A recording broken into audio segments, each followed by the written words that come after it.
अस्सलाम वालेकुम ख़वातीन व हज़रात, तमाशा एपिसोड के रिव्यू के साथ मैं हुसैन दरानी सोलो रिव्यू लेके आपकी खिदमत में हाजिर हूँ। तो जनाब बस एक दिन और रह गया है और एक दिन बाद फिर होगा फ़िनाले। और फ़िनाले के लिए हम सब बेसब्री से इंतज़ार कर रहे हैं। उड़ती उड़ती खबरें आ चुकी है कि कोई जीत चुका है और जिसका नाम आ रहा है वो एक्सपेक्टेड था, आप लोगों को बहुत ज़्यादा पसंद है। लेकिन आई डोंट नो ये सच्ची खबर है झूठी खबर है, लेकिन कुछ उड़ती उड़ती खबरें आ रही है। लेकिन अगर विनर आपकी एक्सपेक्टेशन के मुताबिक है तो वेल एंड गुड, अगर एक्सपेक्टेशन के मुताबिक नहीं है तो भी कोई पहली मर्तबा तो होगा नहीं। लेकिन आपको पता है कि आपको कौन पसंद है, आप किसके फ़ैन हैं, किसको आगे देखना चाहते हैं और किसने आपको 2 महीने तक इंटरटेन किया, तो मेरे ख्याल से तब तो पैसा वसूल है। ट्रॉफ़ी मिले या ना मिले, आपके लिए तो वो विनर होगा ही। दूसरी चीज़ ये थी कि आज के एपिसोड में जो है एक इविक्शन हुई है। जैसा कि हमें उड़ती उड़ती खबर मिल चुकी थी कि सबसे पहले तो जो है वो कवल जाने वाली और उसको फॉलो करने वाली है माहम। तो माहम भी एक ऐसी कंटेस्टेंट थी जो कि बहुत ज़्यादा पसंद नहीं की जा रही थी लोगों में। कुछ थे भी फैंस उनके, लेकिन बहुत ज़्यादा नेगेटिव पोर्ट्रे हो रही थी जस्ट लाइक ज़ैनब। क्योंकि सबसे बड़ा जो माहम का मसला ये आ रहा था कि एक तो उसने कोई अलायंसेस, कोई दोस्ती नहीं बनाई। वो खुद अलग अलग जगहों पे जब वो एलिमिनेट हुई है तो इंटरव्यूज़ पे कह रही है कि भाई मेरा कोई दोस्त नहीं था। हमने देखा भी कि वो बहुत ही सिलेक्टिव लोगों के साथ बैठी और जिनके साथ बैठी उनके साथ भी उसके मसले मसाइल हुए, तो लोग उसके साथ बैठना पसंद नहीं कर रहे थे। क्योंकि जब भी कोई लड़ाई होती थी और वो अपना मुँह खोलती थी तो वो ज़बान जो है ना, वो ज़ुबान सबसे ज़्यादा किसी को भी हर्ट करने के लिए काफ़ी थी। वो एक गोली या एक कैंची या एक छुरी से भी ज़्यादा तेज़ है उसकी ज़बान। तो जब वो मुँह खोलती है तो अच्छे खासे जो है वो फिर बेचारे परेशान हो जाते कि यार ये इससे क्यों मुँह खोला है। तो माहम का सबसे बड़ा मसला जो था वो उसकी ज़ुबान का था कि वो जब मुँह खोलती थी तो फिर उसमें से फूल नहीं झड़ते थे, कुछ और ही झड़ रहा होता था। तो उस वजह से वो बदनाम थी इस हवाले से। बाकी एक मसला सबसे बड़ा माहम का ये था कि वो रूल्स फॉलो नहीं करती थी। जब देखो सबसे ज़्यादा सायरन, बजर्स, पता नहीं क्या क्या उस पर ही बज रहे होते थे और वो डंके की चोट पे कहती थी हाँ मैं तो ऐसी हूँ, मैं तो करूँगी, बाकी वो क्यों नहीं रोक रहे, मुझे क्यों रोका जा रहा है। मतलब वो मानती भी थी कि हाँ भाई मैं सारे मसले कर रही हूँ, ये सारी जो है वो रूल्स ब्रेक मैंने किए हैं, हाँ बिल्कुल किए हैं। लेकिन जब उसने ब्रेक किया तो उसको क्यों नहीं बोला, जब उसने किया तो उसको क्यों नहीं कहा। फिर आप ये भी देखते थे डिफरेंट वजारत में डिफरेंट वज़ीरों को बहुत ज़्यादा टफ टाइम दिया है, चाहे वो मुस्लिम हो, चाहे वो सैफ़ हो, चाहे वो यासीन हो, कोई भी हो। तो वो मेकअप रूम में एक बात शुरू होती थी कि वो मेकअप अपना कर रही होती थी तो वज़ीर रोकता था तो कहती थी भाई इतना सा तो कर रही हूँ, ये थोड़ी मेकअप में आता है, या ये कर रही हूँ ये थोड़ी होता है, बस हो गया ना, क्या तुम तो मेरे पीछे ही पड़ जाते हो।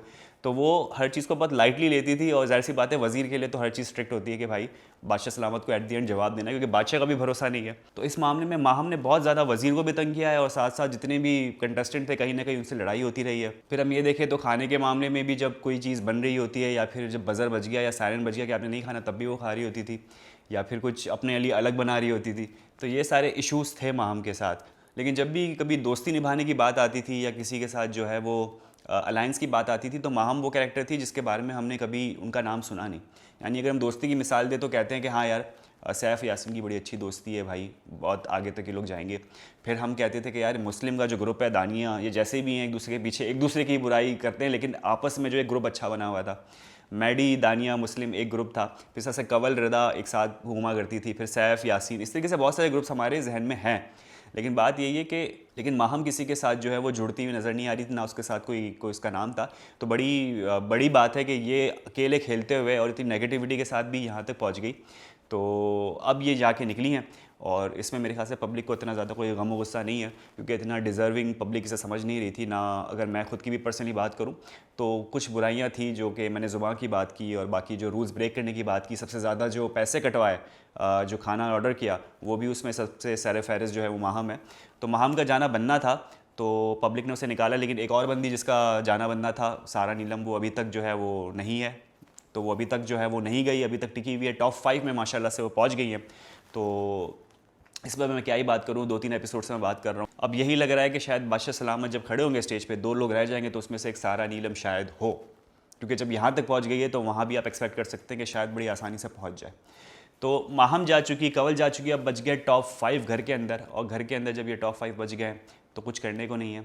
वो अपनी जो है वो बातचीत उनकी चल रही होती है, एक दूसरे को मॉक कर रहे हैं, मस्ती मजाक कर रहे हैं। कहीं ना कहीं वो मस्ती मजाक जो है वो थोड़ा सा सीरियस एलिमेंट भी इख्तियार कर लेता है कई जगह पे हमने देखा।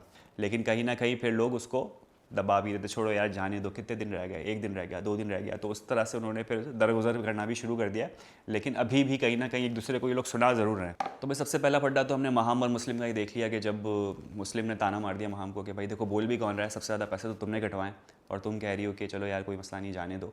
तो जो भी इधर उधर वो लेफ्ट राइट कर रही थी, तो मुस्लिम ने उसको पकड़ा, वहाँ पर बड़ी हीटेड कन्वर्सेशन हुई। सुबह सुबह एक तो उन्होंने मेकअप भी नहीं किया और अजीब से शहरों के सारे लोग फाइट कर रहे थे, तो बहुत अजीब लग रहे थे, लेकिन क्या करें, कुछ ना कुछ तो करना था, तो ये हमें फाइट करते हुए नजर आए। दूसरा हम देखते हैं अचानक से एक फड्डा हो जाता है नाश्ते की टेबल पर यासीन और सारा का, और सारा की कंप्लेन सबसे बड़ी यही है कि भाई यासीन शुरू दिन से जो है वो खाने पे बड़ा ध्यान रखता है और देखता है कौन कितना खा रहा है। सैफ की अच्छी बात ये थी, उसने बोला कि भाई यासीन खाने के मामले में किसी को नहीं टोको, लेकिन यासीन एक फ़न एलिमेंट को लेकर और एक बड़ा एक समझ ले एंटरटेनमेंट का जो है वो रस्सी उसने अपने हाथ में थामी हुई है कि पिछले कुछ 3-4 दिनों से ये यासीन जो हम पहले देखना चाह रहे थे वो अब जाके यासीन निकला है। क्योंकि इस टाइप का कैरेक्टर, इस टाइप का जो बिहेवियर था, अगर यासीन का पहले होता तो हम बहुत ज़्यादा इन्जॉय कर रहे थे। यासीन की भी एक बड़ी अलग ही जर्नी है कि बहुत नीचे से वो उठाए, फिर जब वो वज़ीर बना उसको जो तनकीद का निशाना बनाया गया, उसके बाद फिर ज़ैनब से दोस्ती, वहाँ पर उसका जो पंगे हुए, और फिर सैफ़ के साथ घूमना फिरना, उसकी जो है वो उसकी परछाई बन के रहना, वो उस पर टैग लगा, और फिर आहिस्ता आहिस्ता वो अपना एक इंडिविजुअल उसने फिर एक कैरेक्टर सबके सामने पेश किया,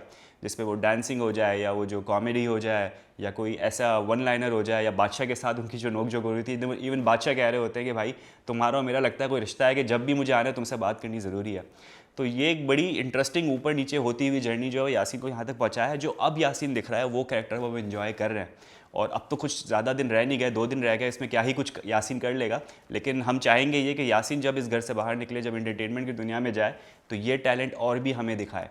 कोई प्रोड्यूसर, कोई डायरेक्टर उनके लिए कोई ऐसी कोई सोचे कि ये टैलेंट जो है वो हमें फिर ड्रामे के अंदाज़ में या कोई टॉक शो के अंदाज़ में या किसी और चीज़ के अंदाज़ में हमें देखने को मिले। बाकी तीसरा जो हम बड़ा फड्डा देखते हैं वो मुस्लिम और सैफ़ का हो जाता है, मुमारी हो जाती है। और मुस्लिम की यही कंप्लेन है कि भाई सैफ़ तो बड़ी हक की बातें करता है, सबके हक के लिए खड़ा होता है, लेकिन जब मेरे हक की बात आई तो कभी सैफ़ खड़ा नहीं हुआ। तो ये नाराज़गी मुस्लिम ने ज़ाहिर की उसके सामने। लेकिन अगर देखा जाए तो एक अलग अलग ग्रुपिंग हुई हुई है, तो अपने दोस्त से एक्सपेक्ट करो कि वो अपने हक के लिए खड़ा रहेगा। दोस्त से कंप्लेन करते हुए अच्छे भी लगोगे, लेकिन आपके कंपेटिटर है शुरू दिन से, और आप मानते भी हो कि यार ये बच कैसे जाता है, और आपको जो सामने वाला भी जो बंदा है वो भी आपको यही इतना पसंद नहीं कर रहा होता है, तो उससे आप क्यों एक्सपेक्ट करो कि वो आपके हक की बात करेगा, वो आपसे जो है वो कम्पीट ही करेगा। तो मुस्लिम पता नहीं कोई एक अलग ही आर्ग्यूमेंट लेकर आए हुए थे कि भाई आपने मेरे लिए ऐसा नहीं किया, ऐसा नहीं किया, लेकिन 2 दिन बच गए, और उस 2 दिन में मेरे ख्याल से अच्छी बात है दिल के गुबार जो है वो सारे एक दूसरे के सामने शेयर कर लें, क्योंकि ये 2 दिन हम यही चेक कर रहे हैं कि लोग जो है माफ़ी तलाफ़ियों में बिज़ी हैं, एक दूसरे से जो है वो अपने दिल की बात कह रहे हैं, जो पुरानी बातें जो दिल में अभी भी रह गई थी वो अभी भी निकाल निकाल के बता रहे हैं कि भाई ऐसा हुआ था, ऐसा नहीं हुआ था। लेकिन ये अच्छी चीज़ है कि कोई भी अपने दिल के अंदर ये बात जो है वो बाहर नहीं लेके जाएगा, जो कुछ भी अभी निकाल लो, अभी क्लियर कर लो, ताकि जब बाहर आप मिले तो एज अ फ्रेंड मिले। और बाद में आगे बहुत सारे प्रोजेक्ट है तो शायद आप साथ कर रहे हो, तो इस दिल में चीज़ रखने के बाद वो जो फिर प्रोजेक्ट होते हैं वो भी सफ़र करते हैं। तो अच्छी चीज़ है, निकाल दो जो भी कुछ दिल में है, क्योंकि 2 दिन बाकी रह गए और 2 दिन में हमारे पास रिजल्ट आने वाला है, जो एक्चुअली आ चुका होगा, लेकिन हमारे लिए तो अभी पब्लिश नहीं हुआ। तो लेट्स सी क्या होता है। बाकी हम आगे चलते तो बादशाह सलामत की एंट्री हो जाती है, फ़ौरन से पौधा लेके वो हाथ में आ जाते हैं, और हमें एक्सपेक्टेड था कि पौधा जो है किसी न किसी को मिलना है, और जो खबर थी वो माहम की आई हुई थी कि कवल के साथ अब माहम निकलने वाली है। तो बादशाह सलामत ने ज़्यादा लंबी नहीं की, और सबसे पहले तो कह दे कि समझ लो आप विनर हो, आप स्टेज पे खड़ो, आपकी क्या विनिंग स्पीच होगी। तो हमने सबकी विनिंग स्पीच भी सुन ली, अलग अलग सबने स्पीच की, किसी ने अपने घर वालों को, किसी ने जो है वो ऑडियंस को थैंक यू बोला, कुछ लोगों ने अपनी स्ट्रगल की बात की, कुछ लोगों ने जो है वो अपनी अचीवमेंट की बात की। तो मिला जुला सा सबने अपनी स्पीच दे दी और एट द एंड सबको खड़ा कर दिया, और फिर बादशाह सलामत ने माहम के हाथ में दे दिया। अब जब माहम के हाथ में जब पौधा दिया जा रहा था तो इर्द गिर्द जितने भी लोग थे हमेशा से उनको डर रहता है, और बात भी आज चल रही थी, मलाइका भी कर रही थी और सारा नीलम भी कर रही थी, इवन यासीन भी कर रहे थे कि यार बादशाह की आदत है कि एक के हाथ में गमला देते हैं, जाते जाते कहते हैं इसको दे दो, या कहते हैं इसको दे दो। तो ये जो क्लाइमेक्स होता है ना वो बहुत ही खतरनाक होता है, मिनी हार्ट अटैक आ जाते हैं सबको। तो ये बेचारे खड़े हुए थे, उनको भी डर लग रहा था कि यार माहम के हाथ में तो आ गया, अब ये ना कहें कि यार इसको दे दो या उसको दे दो। तो खैर ये चीज़ ऐसी हुई नहीं, और डायरेक्टली बादशाह सलामत ने माहम के हाथ में ये गमला दिया और कहा कि आप रुखसत हो जाएँ। और फिर माहम जैसी बातें उसको एब्जॉर्ब नहीं कर पा रही थी, क्योंकि उसने तो ये सोचा हुआ था कि घर जाऊंगी, अम्मा को ट्रॉफ़ी दूंगी, और वो कौन था लड़का जिसके लिए उन्होंने साइकिल ख़रीदनी थी, वो भी बेचारा है, वो साइकिल नहीं मिलने वाली अब। तो ये तमाम ख्वाब के साथ जो टूट गए वो अब माहम घर से बाहर निकल गई, लेकिन 2 दिन बाद आपको बिल्कुल तैयार श्यार हो गए, डीवा वीवा बनकर फाइनल में नज़र आएंगी। बाकी कहा जाए तो एक और टास्क के साथ बादशाह सलामत आ गए थे। ये टास्क कहेंगे, इसमें ना कोई सेफ्टी थी, ना कोई राशन था, ये दिल की बात थी जो कहनी थी। पिछले सीज़न में भी हमने देखा था, तो एक एक करके तमाम लोग आते हैं, अपने दिल की बात कहते हैं। सैफ़ आते हैं, मलाइका है, मुस्लिम है, किसी ना किसी से माफ़ी मांगी जा रही होती है। अब किसी की डिटेल में मैं जाऊंगा नहीं, क्योंकि सारी बातें हम पहले ही सुन चुके हैं, पहले ही डिस्कस हो चुकी है, on camera, of camera, uncut में। तो ये हमने एपिसोड में देख लिया है, और सब ने जो है वो एक दूसरे से माफ़िया मांगी है, एक दूसरे को जो है वो ये बताया कि कहाँ चीज़ बुरी लगी। आवाम से लोग जो है वो उन्होंने डायरेक्ट खिताब किया है कुछ लोगों ने, और बताया कि क्यों वो यहाँ पर जो है वो पहुँचे हैं, तो वो आपकी मदद से पहुँचे हैं और उनमें ऐसी क्या एबिलिटी है कि उनको इस जगह पे होना चाहिए। तो ये तमाम बड़ी बड़ी बातें सब ने की। कुछ लोगों के सायरन बज गए, कुछ लोगों के नहीं बजे, कुछ लोगों ने टाइम पे कंप्लीट कर लिया। यासीन ने जो है सैफ़ का नाम लिया, सैफ़ ने यासीन का नाम लिया, तो यासीन जो है मस्ती मजाक कर रहा था, मेरा नाम क्यों नहीं लिया, अब ले लेना। तो ये तफरी भी चल रही थी वहाँ पर। तो ये तमाम चीज़ों से मिलकर जो है वो एपिसोड बनाए। अब क्योंकि फ़िनाले आने वाला है तो अब रह दे के बस यही बातें रह जाती है कि एक दूसरे से ये लोग जो हैं वो बस चिट चैट करेंगे, बादशाह सलामत आएंगे और कुछ ना कुछ छोटी मोटी एक्टिविटी करवाएंगे, क्योंकि दिन गुजारने हैं अब, क्योंकि अब कुछ बचा नहीं है। अब बस सबको ये इंतज़ार है कि फ़ाइनल में जीतता कौन है। ट्रेलर की अगर बात की जाए तो बादशाह सलामत जो हैं वो बहुत ही मस्ती के मूड में नज़र आ रहे हैं। ऐसे बादशाह सलामत जो है हमने कभी देखे नहीं। सबकी नकलें उतार रहे हैं, जोक्स मार रहे हैं, टॉन्ट कर रहे हैं, मॉक कर रहे हैं। तो ये थोड़ा सा पार्ट इंटरेस्टिंग होगा जो आज एपिसोड आने वाला है, तो हम उसका वेट कर रहे हैं और आप भी वेट कर रहे होंगे। बाकी फाइनल की खबरें जो आ रही है उस पर ज़रा ध्यान रखें, कौन बनाए कौन नहीं बनाए, क्या पता सच हो क्या पता झूठ हो। लेकिन जो कह रहे हैं अगर वो बन गया है तो बड़ी अच्छी बात है, वेल डिज़र्व। नहीं बनाए तो रोने वाली बात नहीं है, कोई मसले वाली बात नहीं है। तो ख्वातीन हज़रात, ये था हमारा आज का एपिसोड। उम्मीद करते हैं आपको पसंद आया होगा। यूट्यूब चैनल लाइक करें, सब्सक्राइब करें, कमेंट करें, अपना बहुत ज़्यादा ख्याल रखें। कल इंशाल्लाह आपसे होगी मुलाकात। अल्लाह हाफिज़।